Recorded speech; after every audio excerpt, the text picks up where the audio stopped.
Hello, homies, and welcome back to Homeopathy Hangout Podcast, where today we have the honor of having the lovely Wiet van Helmond on the podcast. Welcome to the show, Wiet. Thank you, Eugenie. Thanks. And did I Lovely to read? be here. It's so lovely to finally have you on. Did I read correctly? Does Wiet mean weed? No, it's No. no. In Holland, this followed me for the first 18 years of my life because in Holland it is associated with, but it comes from Alois, Oh, an yes. old name. But during the ages, it got shortened from Alois to Louis, and from Louis to Louis, and then you can even in Dutch you can make it shorter to Wiet, and that's where I ended up with.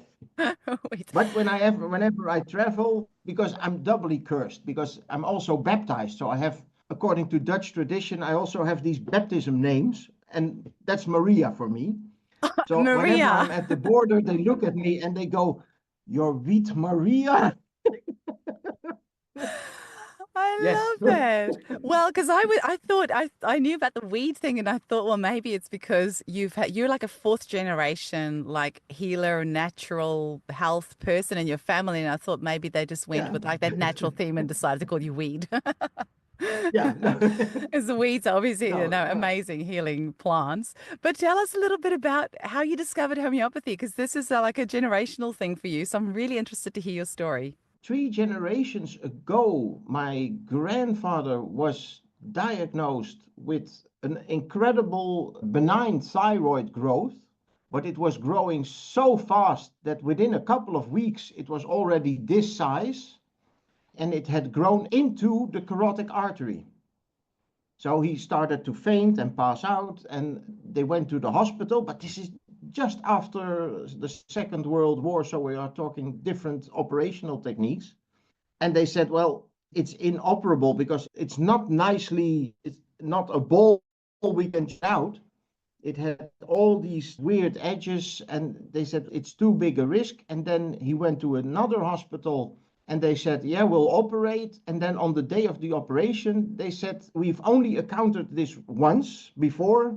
And the operation was the day before, and the patient passed on the operating table. So they said, we are not doing it again. So they just sent him home with the message that it will be, yeah, within most ideal scenario, a couple of months. And then he thought, well, I'm pretty vital. Let's do something else. And just before the war, there was a German homeopath who fled Germany and came to the Netherlands. And he started treating him homeopathically. And eventually he lived to be 99. So Oh. from that point on, the whole family was onto herbalism and homeopathy. And You're giving the me first goosebumps. time, for me, whenever somebody was discussing, oh, I went to my GP or something, I didn't know what a GP was until much later in life. And the first time I went to my GP, I was, I think, 25 because I was in a car incident and I needed proof for the insurance company that I was physically damaged. But for me, I always said, oh, I want to be a doctor, but that was a homeopath. So I was raised on the holistic perspective, which I'm now very grateful for, because there is very little information I had to unlearn. I'd never had to look at the body in a different way and start connecting different dots. For me, holism has been the starting point of everything, which has been a great help. What a privilege. I hope my kids, when they're big one day, can say the same thing that, this has always just been their way of life. And how lucky to Yeah, not have to unlearn all these, the non-holism ways of thinking. this whole movement that got started at the end of the 50s, at least in the Netherlands, on natural ways of healing. My family was in this movement from the very beginning. So nobody in all of our generations was vaccinated. And whatever was wrong, we always want to, well, reflect what is the body trying to tell you. And it's a whole different approach from what I'm hearing that all these people who've had antibiotics and all different things. I feel very privileged with this Mm, background. amazing. So you just went to study homeopathy. I think you studied in the Netherlands, right? I studied in the Netherlands. At first, I thought, okay, I'll become a doctor and then I'll do the course. But at that point, if you wanted to be well, a doctor. First, there was this 6 years of medical school, but then you could become a homeopath in one weekend. And all these homeopaths that I already knew, they said, well, it's better to take a longer education. And at that point, we had a 6 year homeopathic training, which also included traditional Chinese medicine, a year of Ayurveda, herbalism, everything was included. But it was very intensive and for 6 years. So I thought, well, why learn something I don't agree with already for 6 years and then do a course of a weekend? I'll go for the 6 years of homeopathy. So I feel very privileged. And now this whole school is gone. And now you only have these 3 or 4 year courses, which are still very good, but it's only homeopathy. It's not 6 years of herbalism as well. Yeah, that's Ayurvedic medicine and the TCM and the herbalism. I do Yeah. think they all have their place. Hey, it's amazing. Talk to me a little bit about this. You're practicing near Europe's largest mental institute. I saw you wrote it down and I'm like, I want to know a bit Yeah. more about that.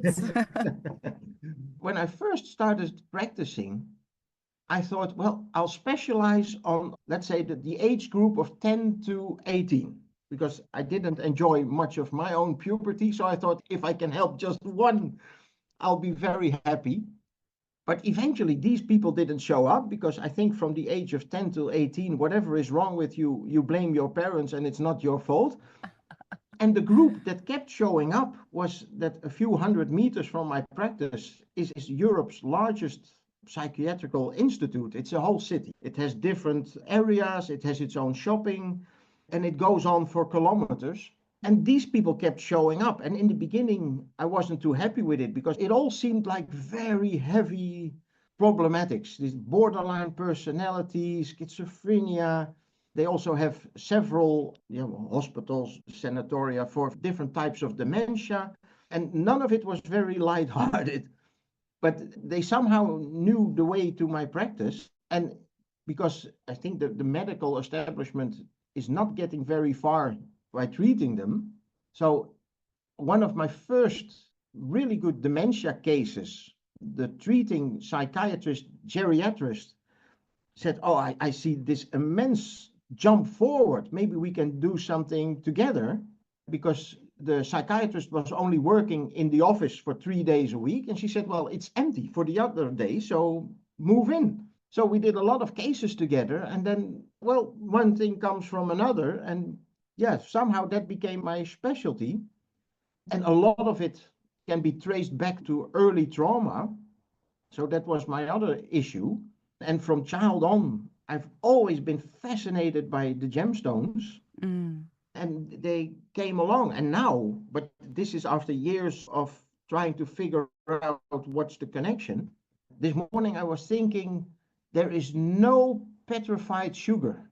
So sugar as a crystal, as a stone, it's something that only has a very recent history. It came off a plant, and a few years ago it was not present at all. While salt can be millions of years old. So we see in our Sagarum cases that whatever is causing the Sagarum state is much more recent trauma than the salt issue. Ah, I And quickly I want to think add in that, there for our listeners. So saccharum is the homeopathic remedy made from sugar. So when you say in yeah, saccharum state, like the person needing a remedy made from sugar will be more recent trauma. uh-huh. Okay. And I think that another reason why we keep getting a different perspective on the gemstones is by thinking, oh, they are new into homeopathy.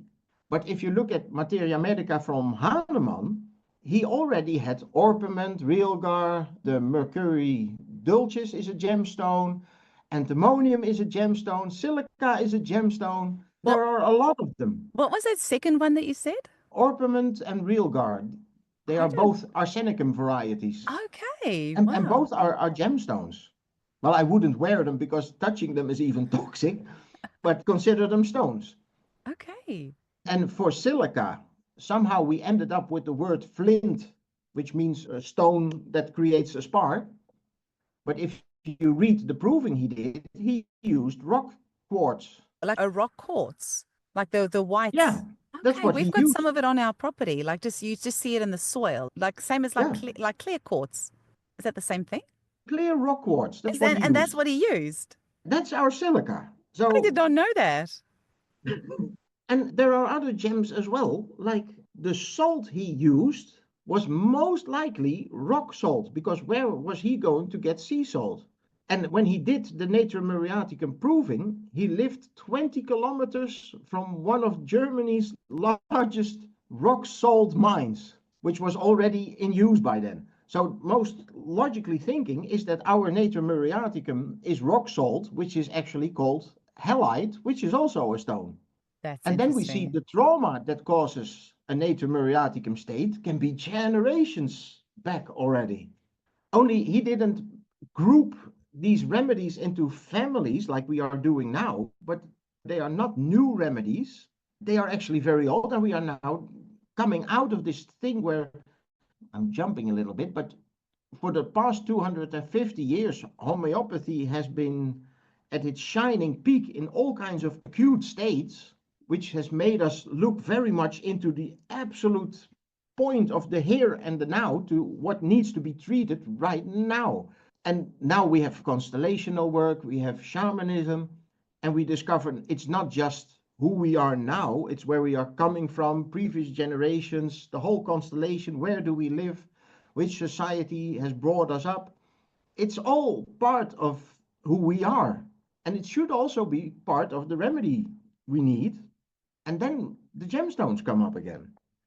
And I think that Hahnemann already had a very good picture of this. If you read the Nature Mariaticum provings or the other stones that he did, there's a lot of information pointing towards who we are and from where are we coming. So when you're talking about gemstones, you're not talking just about emerald or ruby or diamond or all these No, beautiful. I think that the whole word gemstone is coming from the jewelry business.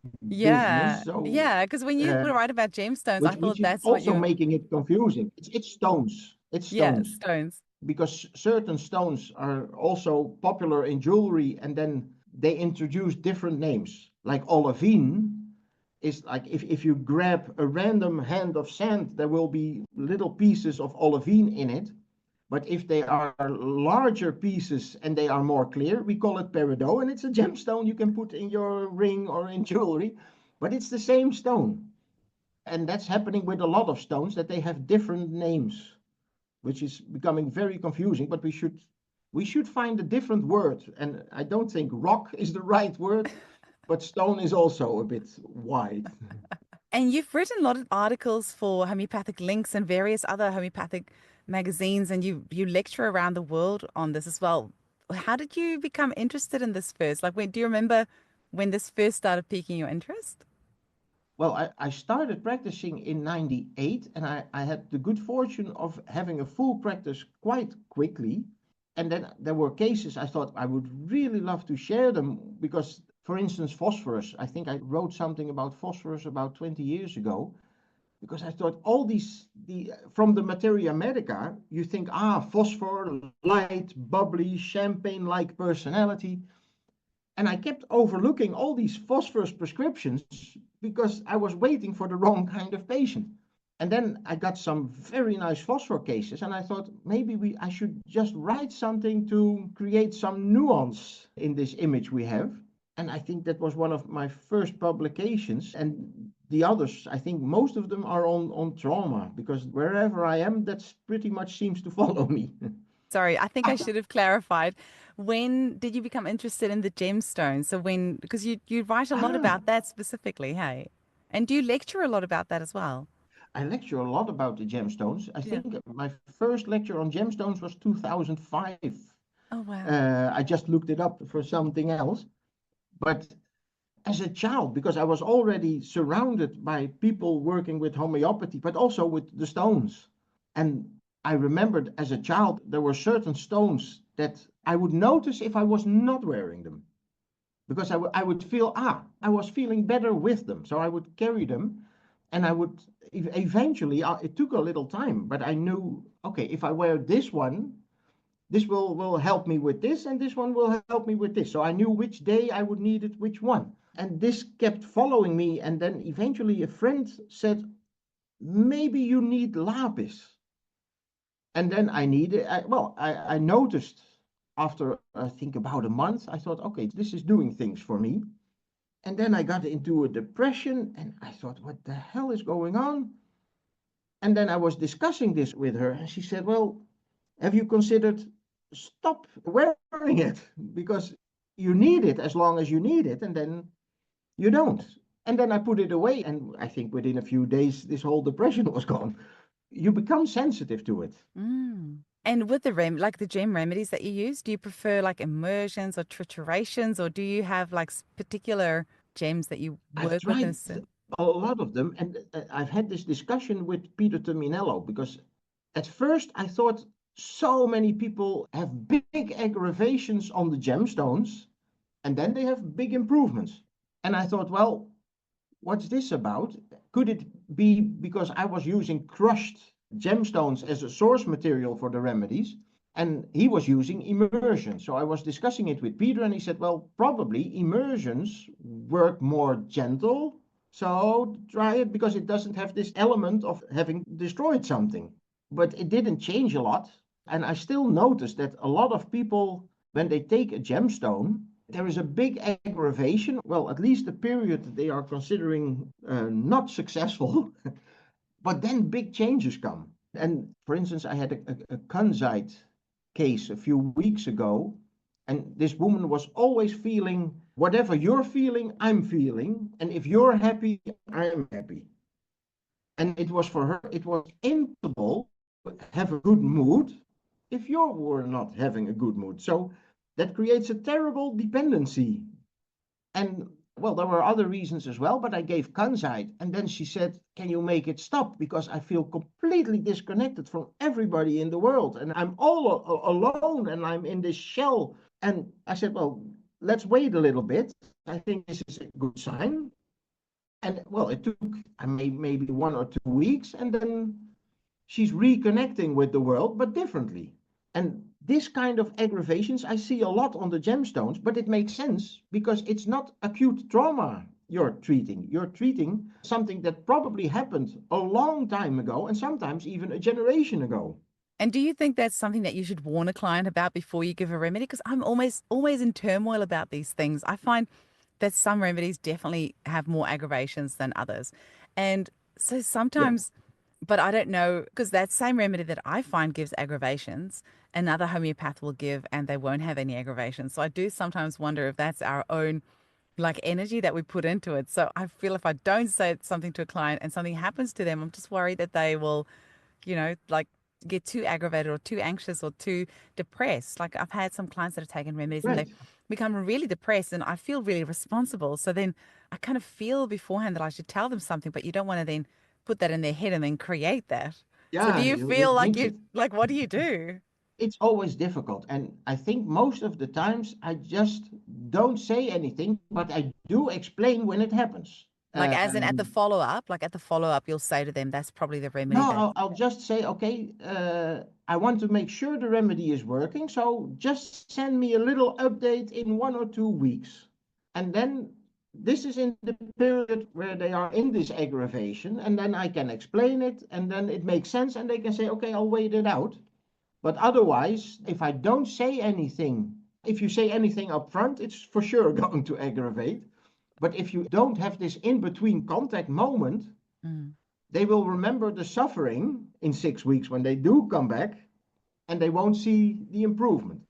So it's also a beautiful way of helping them to reflect on themselves, see what is happening, what is changing, what needs to change. And actually, I think it was the lovely Jane Cacchetti that, because I was saying to you before we started recording, I've had your name pop up on my radar over the years, but just my recent, interviews with Jane Cacchetti, I think it was her that said, you have to get Vita on the podcast.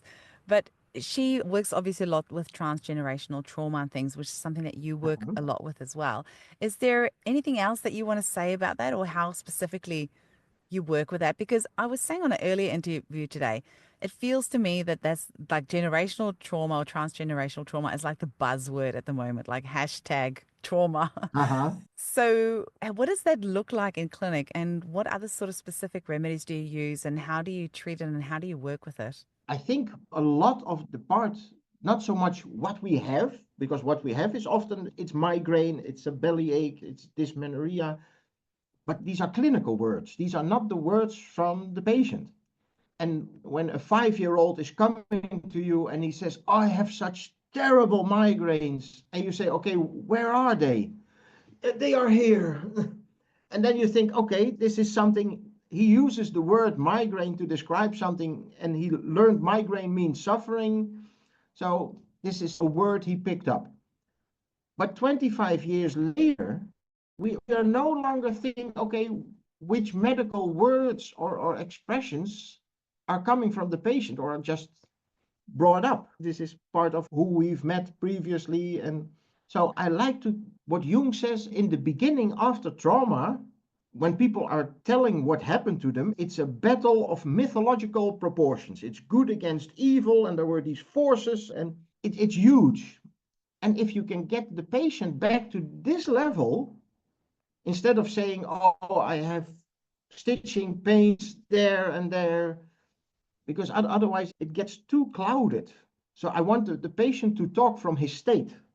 And if it's not possible to tell me about the state, I want them to tell me something that brings up the state. So there are cases where we are just listening to music together, or we are discussing a play or a book he read and has moved him deeply.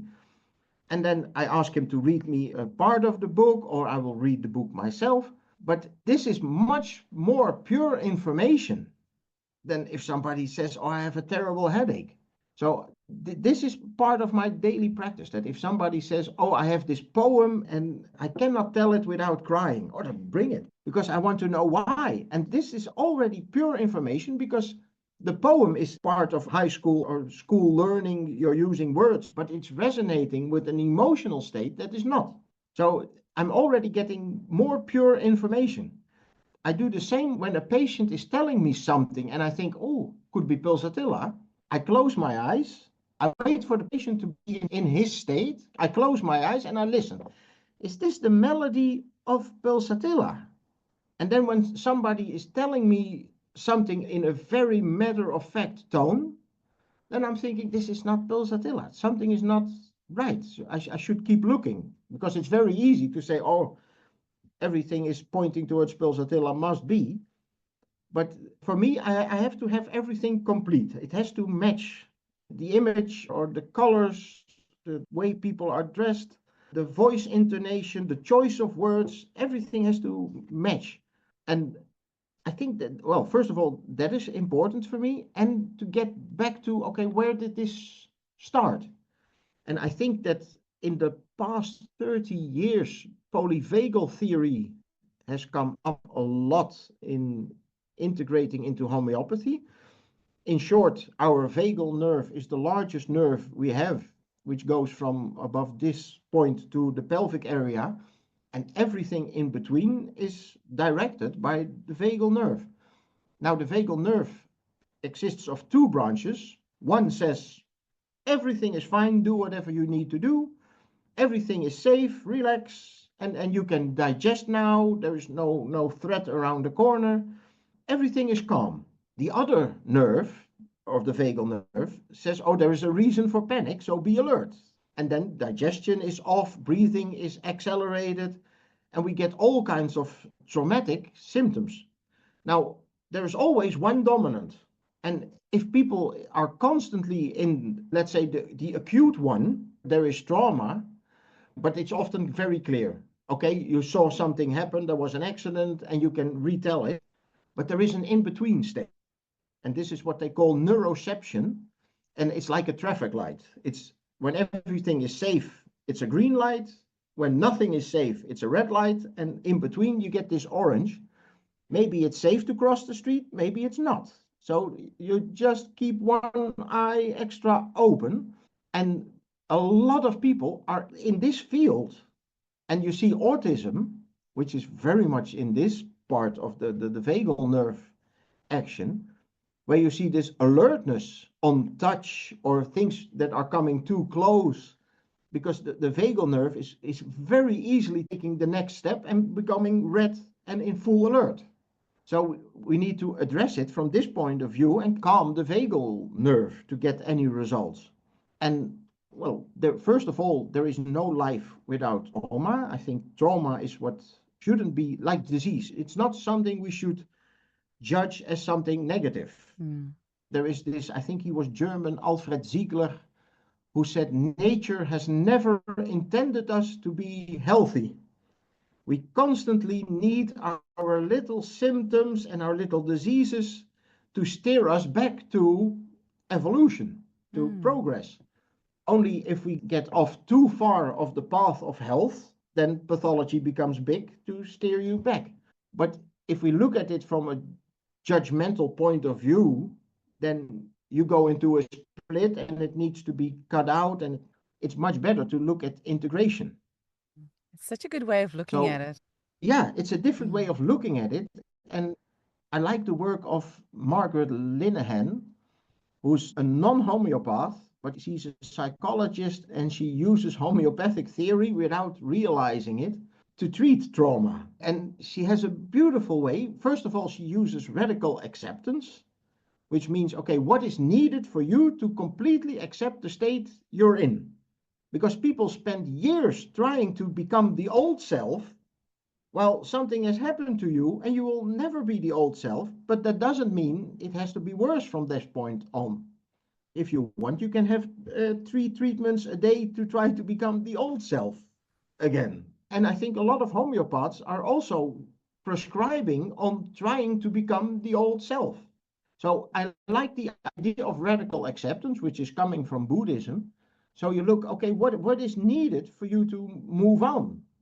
And you can take this with you and still have a very fruitful and interesting life, but you just accept it. And then you come to different types of prescription. Another thing she does is she's using like cures like, but then with psychology.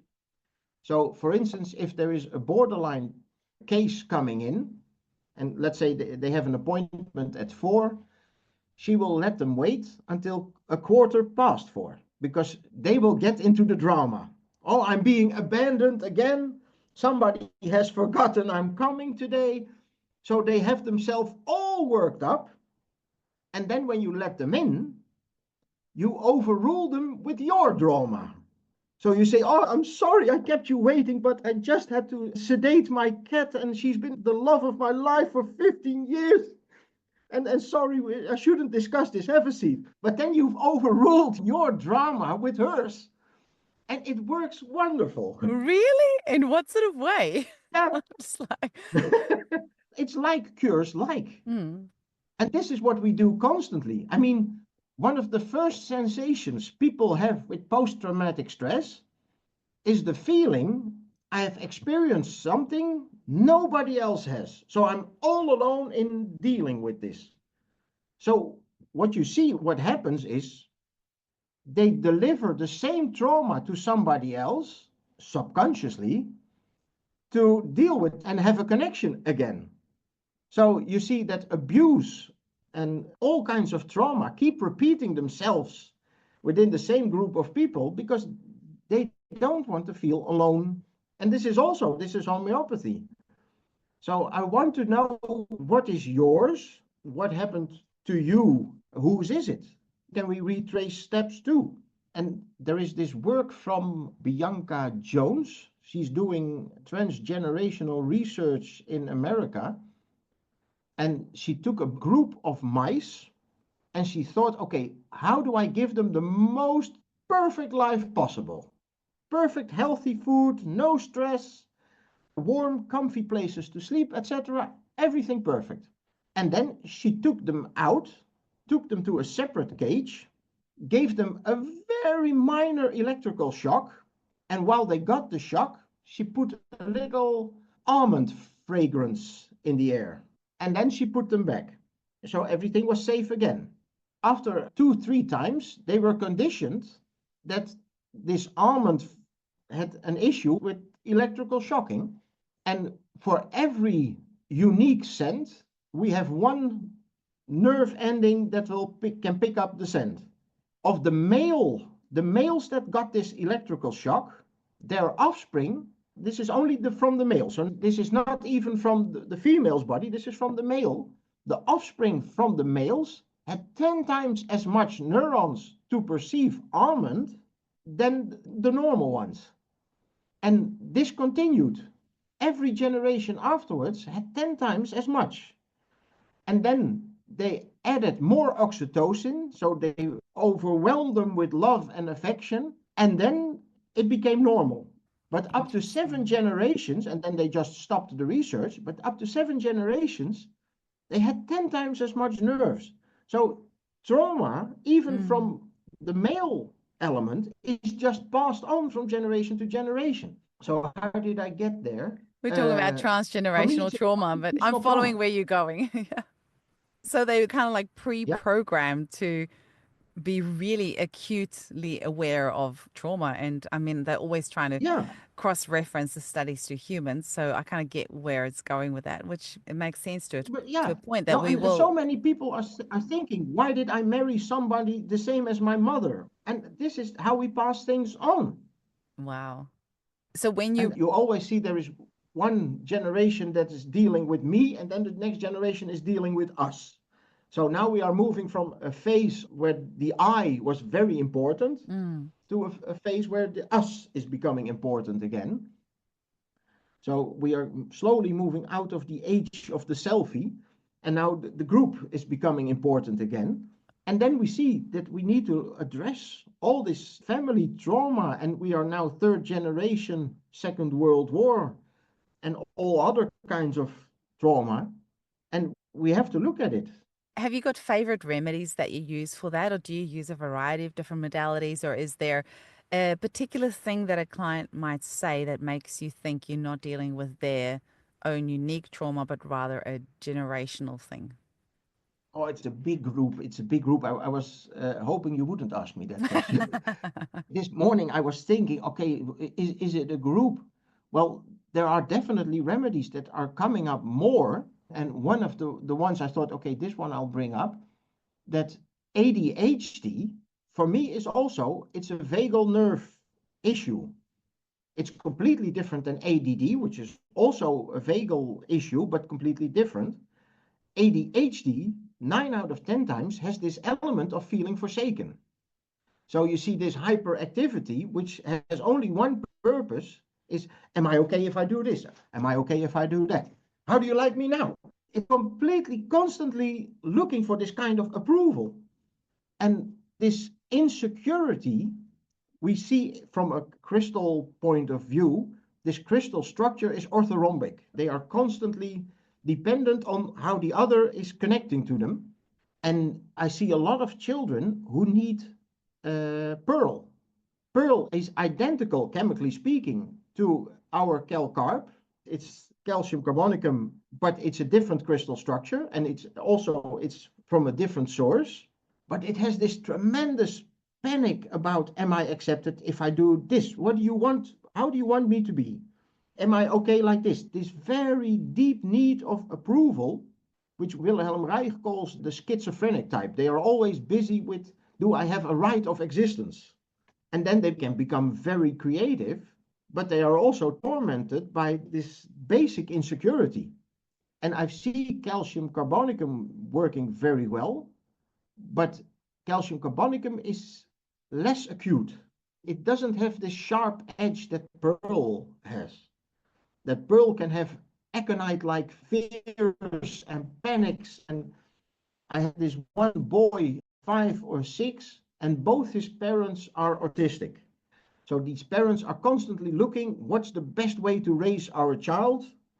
And could he have a diagnosis as well? So 3, 4 times a year, he's getting a new diagnosis. And he's constantly seeing all kinds of therapists in how to help him, how to deal with his problems, and what's the best way of raising a child. So they are seeking help from all kinds of, how do you say, healthcare professionals. And this Oh, child is pediatricians. completely lost. What is expected of me? Mm. And he was in practice, and his mother got into an argument with him that he needs to sit still because, well, you can imagine if you're 5 year old Mm. and you're being discussed as a problem child and your whole life revolves around how am I accepted? And he was going into a wild panic.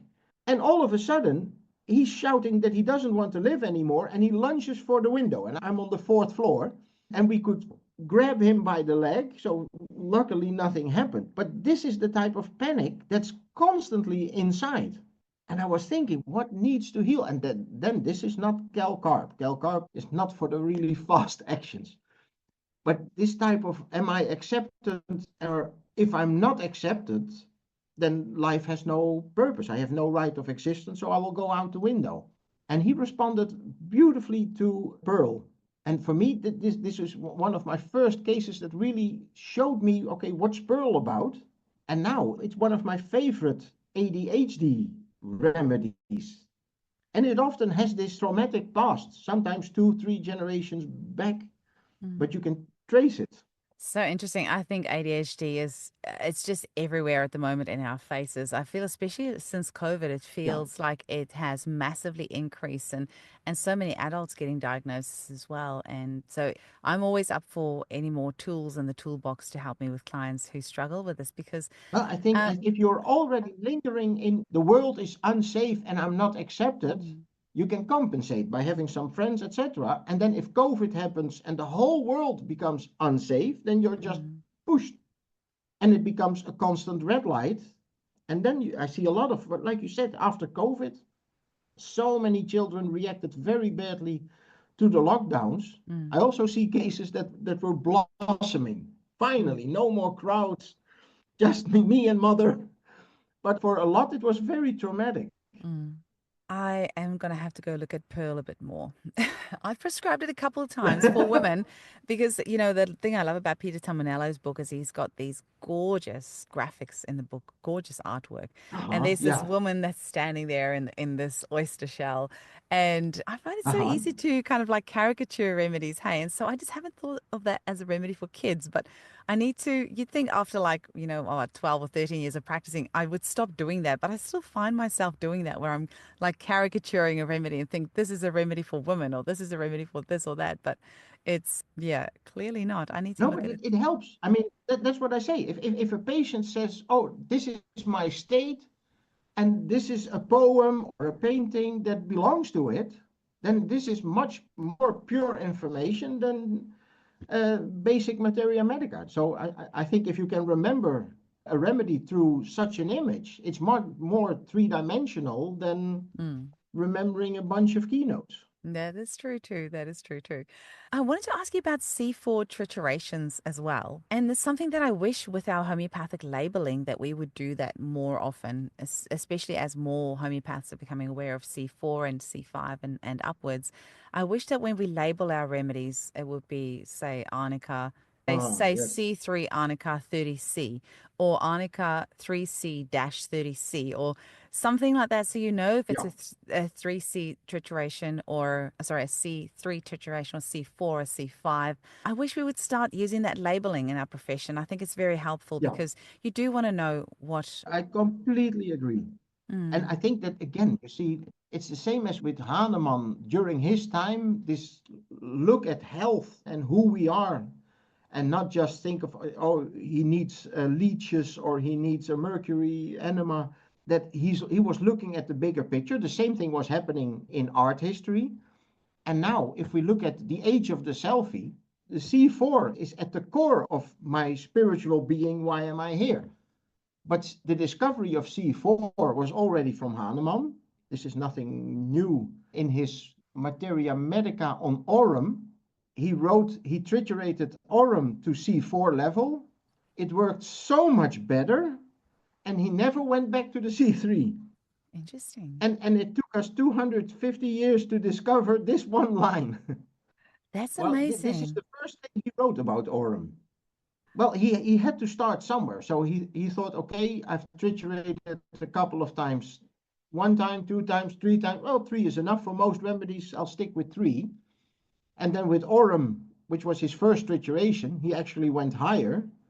And then he said, okay, that's better. And C5, C6 are much more in the collective area. So it makes a lot of sense that while with constellational work, etc., we are working more on the bigger picture, that now C5, C6 are coming up more.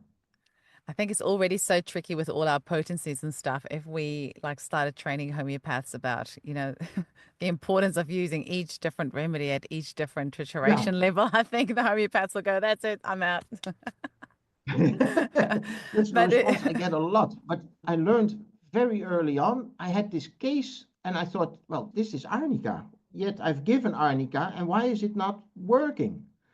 And then I phoned John Morgan and I said, okay, how is it made?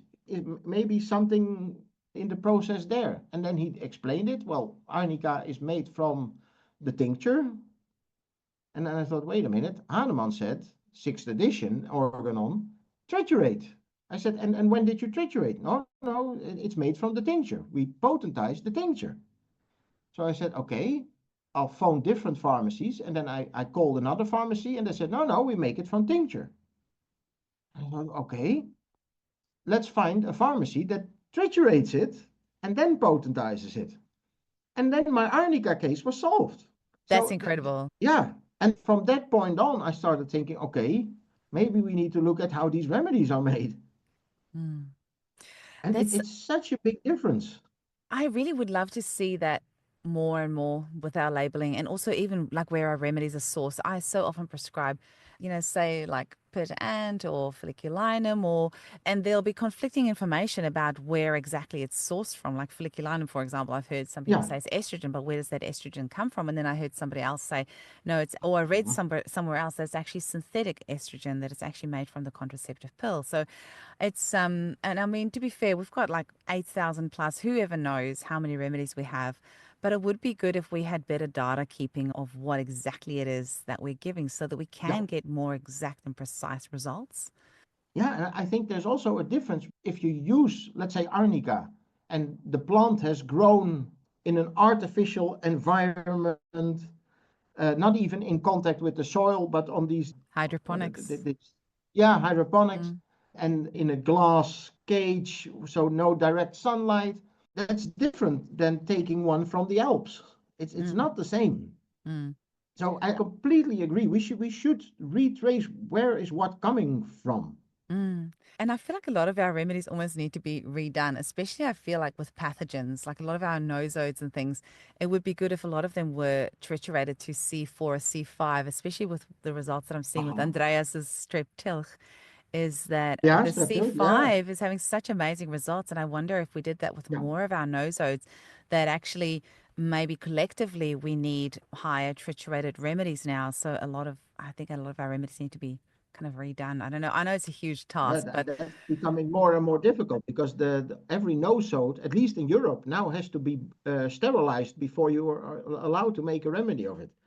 So a lot of the vital essence is gone already. yeah. And I think we also need to adjust our perspective. I mean, nobody is proudly saying I'm a syphilitical person. Yeah. This is better say you're psoric. There is so much judgment, the miasms and on these nosodes, that we are not getting everything out of it that we can. It's very healthy to be in a syphilitical state. And I think that the miasms are cyclic. So you go from psora to psychotic to syphilitic, and then the acute miasm comes, and you go into a new cycle and you've developed something.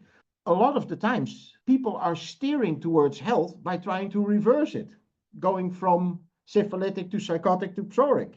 But for me, that doesn't make sense at all. It's much better to go into something syphilitic. And as Andreas Björndal says, syphilitic miasm is learning what can die, which can be very healthy. I mean, that's evolution. Taking the next step is learning what can be let go of. But if we are steering away from this, there's no growth. It's much easier to say, okay, let's support the syphilitical miasm into an acute, Mm. and then something grows, and then it's gone. I've heard that mentioned before. I think it's something I need to sit with a little bit more and digest. Like how miasms are actually a way of evolution for us. And I Yeah. wish I could remember who it was that said it on the podcast, but the first time I heard of it, I'm like, oh, that makes a lot of sense.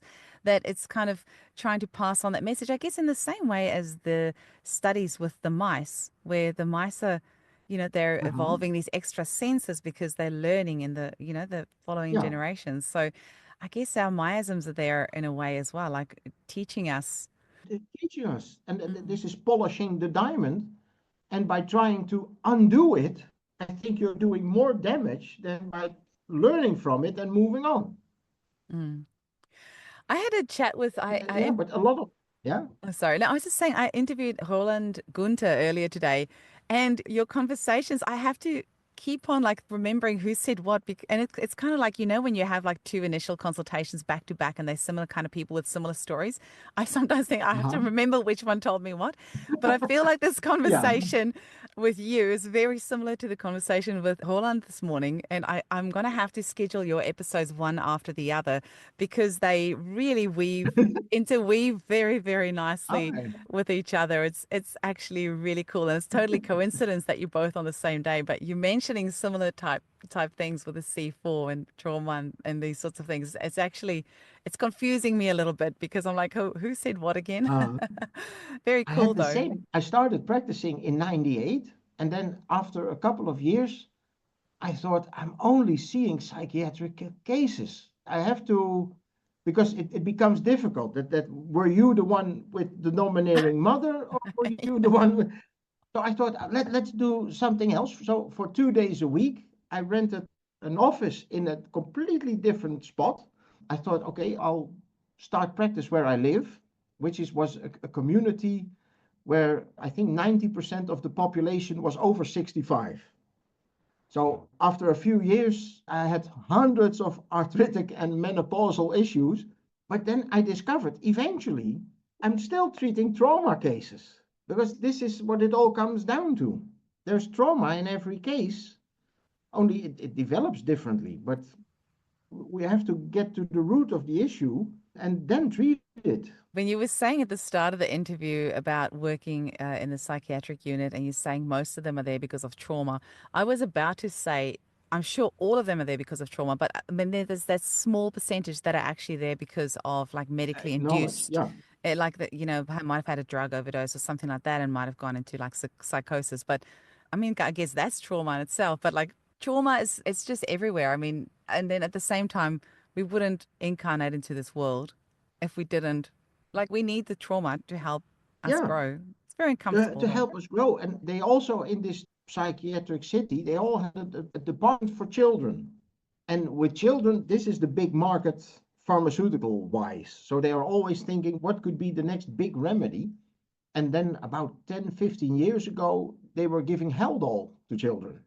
And they said, this is doing miracles. All these children with ADHD and that cannot sit still and they have violent impulses, and now they sit still perfectly.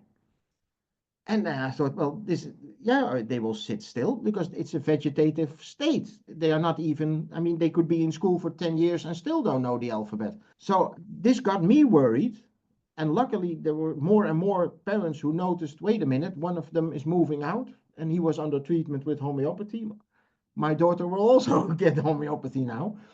So there were chances, but it's a lot of trauma, and there is a big group of heavily motivated mothers behind it. This is not individuals, luckily.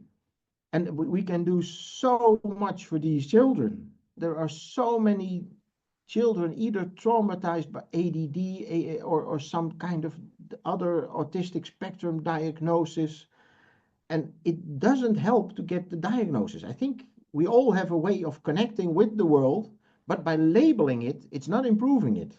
Mm. To be fair, I don't know what your schooling system is like over there, but over here, I don't think our schooling system really helps because, yeah, No. the kids they're not outside playing, doing things with their hands, like being made to sit still for so many hours Yeah. a day.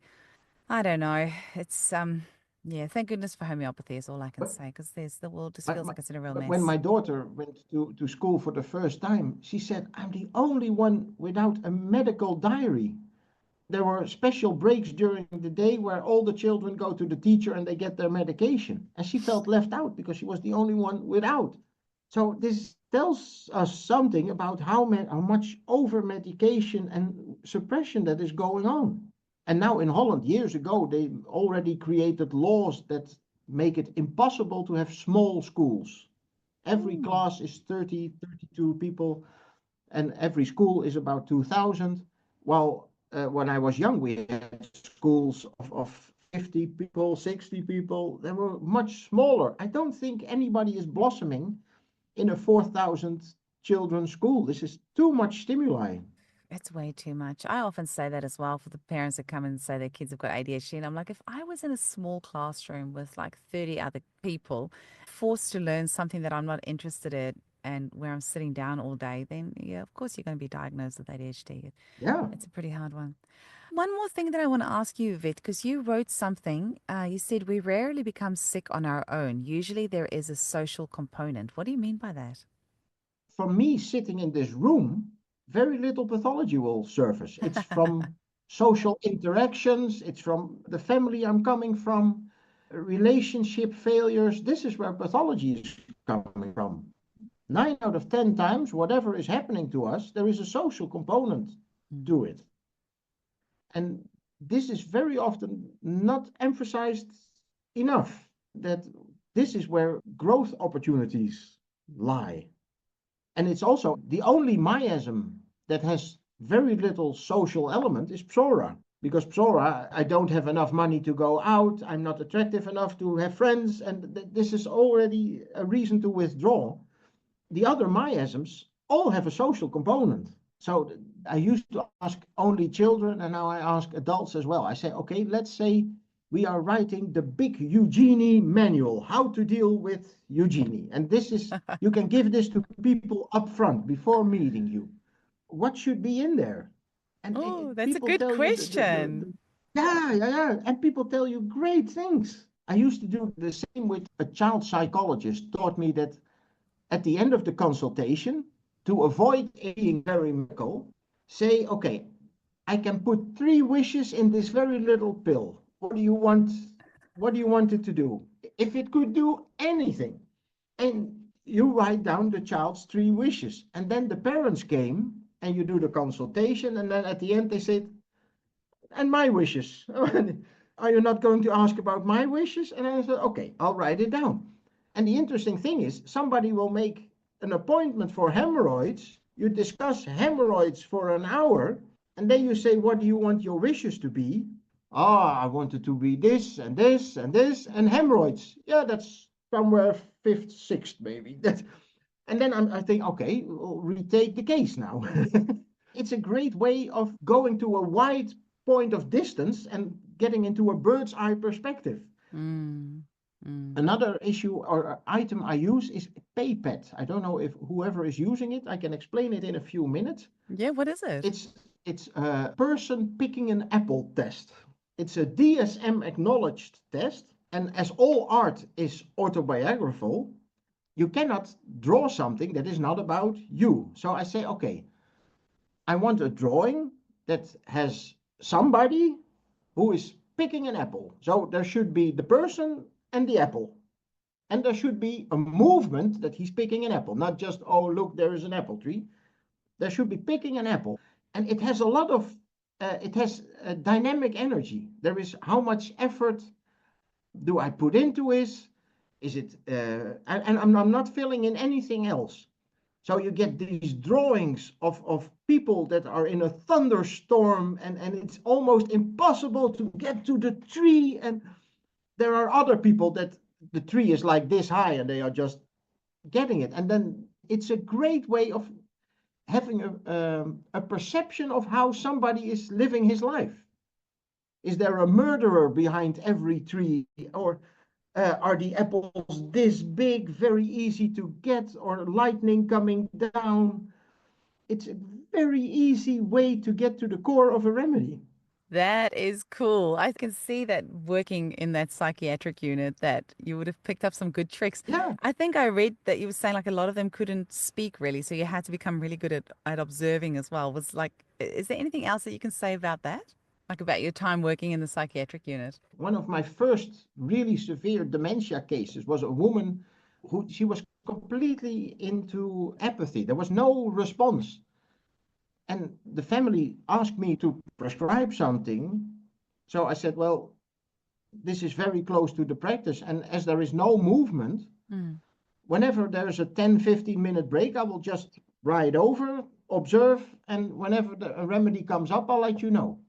And I was sitting there, I think, for the third or fourth time, and whatever I was doing, opening windows, closing the curtains, there was no interaction whatsoever.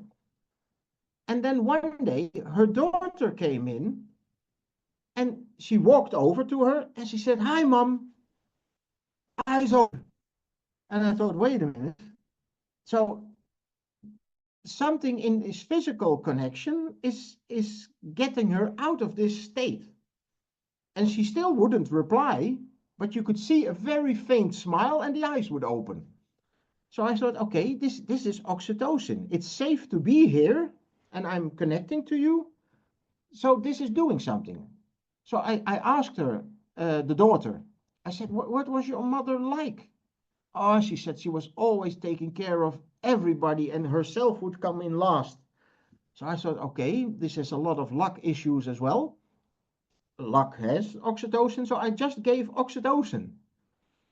And I think within 2-3 weeks, she was sitting up and having conversations. And after a couple of months, she was joining in conversations in the communal room. And we had great conversations about music and politics.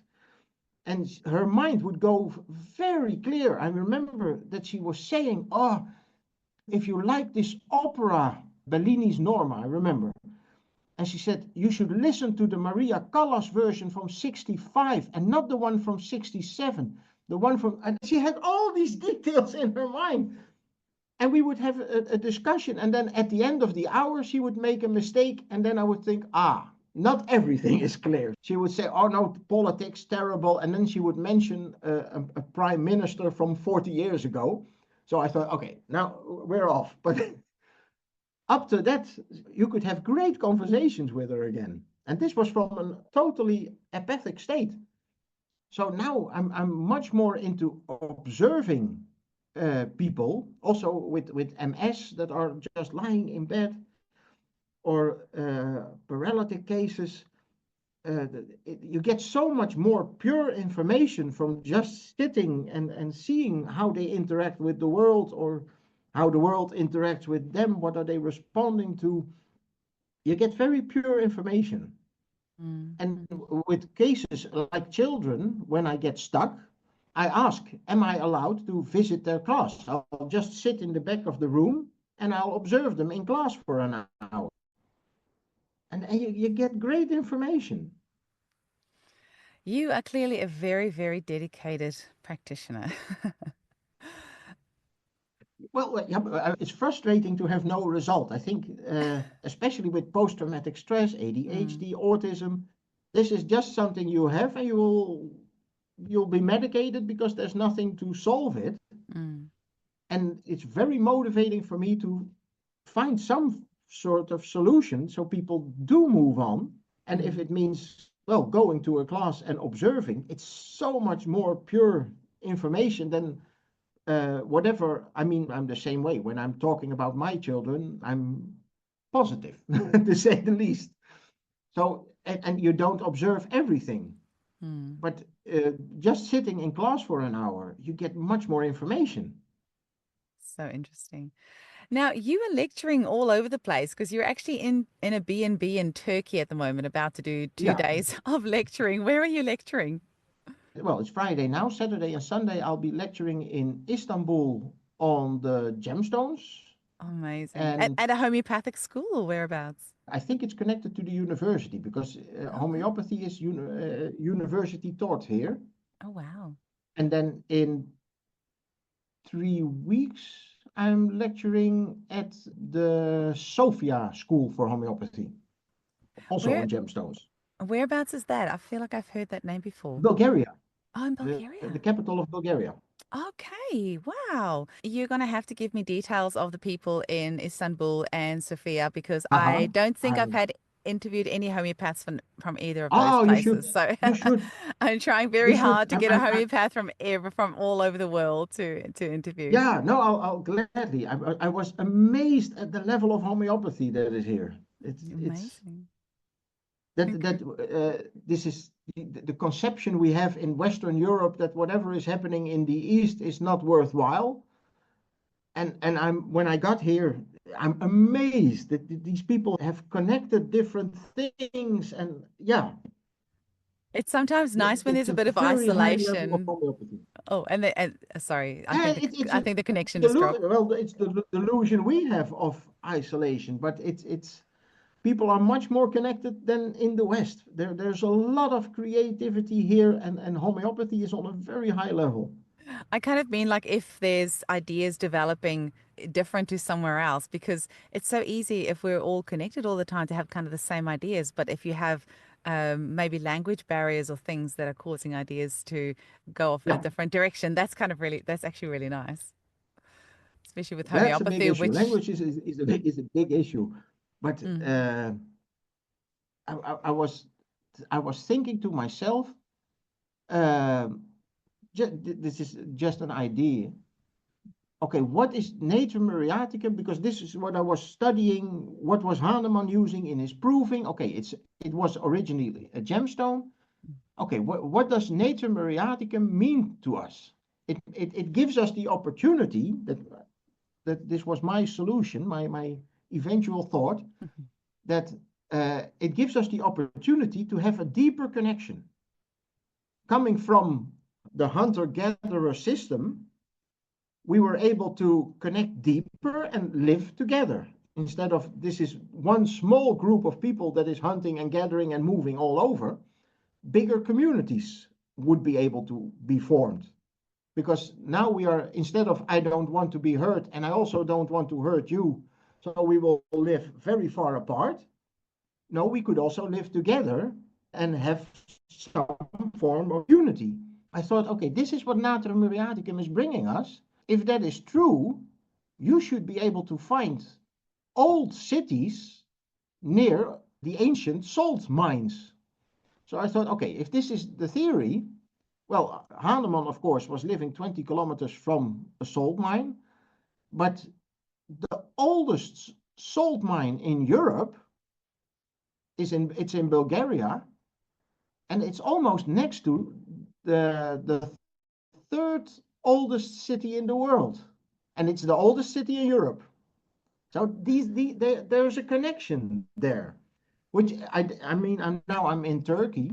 If you look at historically speaking, the first appearance of tuberculosis was thousands of years ago in the eastern part of Turkey. So I was thinking, okay, what does tuberculosis represent? There is this eternal longing and there is discontent. You cannot have one without the other. So discontent, longing, desire to move.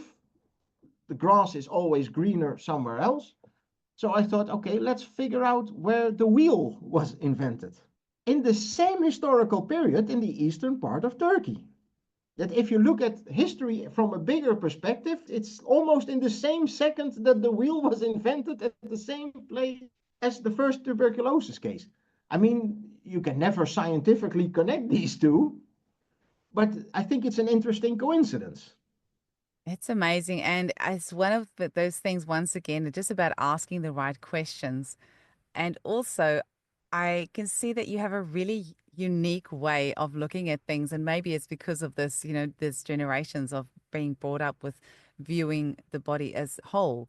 And if there are Mm-hmm. symptoms, then asking why are those symptoms there instead of suppressing those symptoms. And it's really clear Yeah. that that way of naturally thinking that way from a young age, you're instead of just saying, oh, that's a bad disease, you're actually, okay, what is that teaching us? And same like what you're saying with the miasms, like, what is that teaching us instead of just trying to suppress it or push it away? I really like that. Uh-huh. It reminds me, I had a case of a woman who had a very big boil on her thigh. and she wanted to do something homeopathically with it. And then I gave her something and it disappeared. And then she said, I think I want it back because this was like a thermometer. She said, whenever I knew I had too much stress, the boil would come up and I would know how to relax. I canceled some appointments and it would disappear again. And now it's gone. And I'm constantly sitting on a time bomb. What will happen next?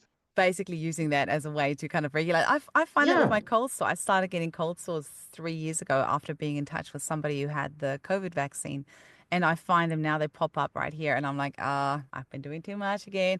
I need to yeah, relax. I need to calm down. I'd rather it wasn't there. I'd rather there's different ways for me to know when I've been doing too much. But clearly I'm not listening to my body. So it's using it on my face. It's like, I'll just put this on your face to remind you that you need to calm down.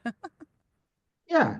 Now I understand. I would also worry if it's gone, but the stress hasn't diminished, or you're not dealing Mm, with stress differently. Then mm. people start to think, oh, I'm a sitting time bomb, and what else? Something can else surface. Exactly. Oh, Vit, I think we can talk lots more. I've just got somebody else I'm going to interview today. So it's a it's a full day Uh, of interviewing here in the caravan park in Esperance, yeah, one episode after the other.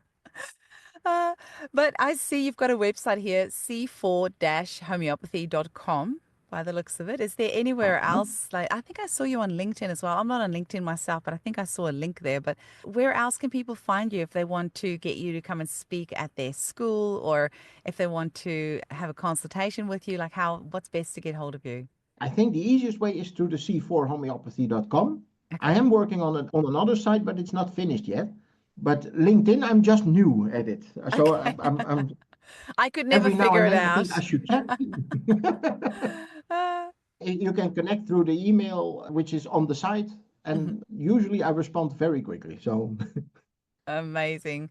It was lovely to chat with you, Vit. Thank you it so was much for great your time. talking to you. And Great talking to you. Come to Europe. oh my goodness, it is so high on my list. All the best with your lecturing the next couple of days. I'm sure you can probably do it with your eyes closed. Have a wonderful time. Thank you. Thank you. Have a great day and I hope to see you again sometime. So bye.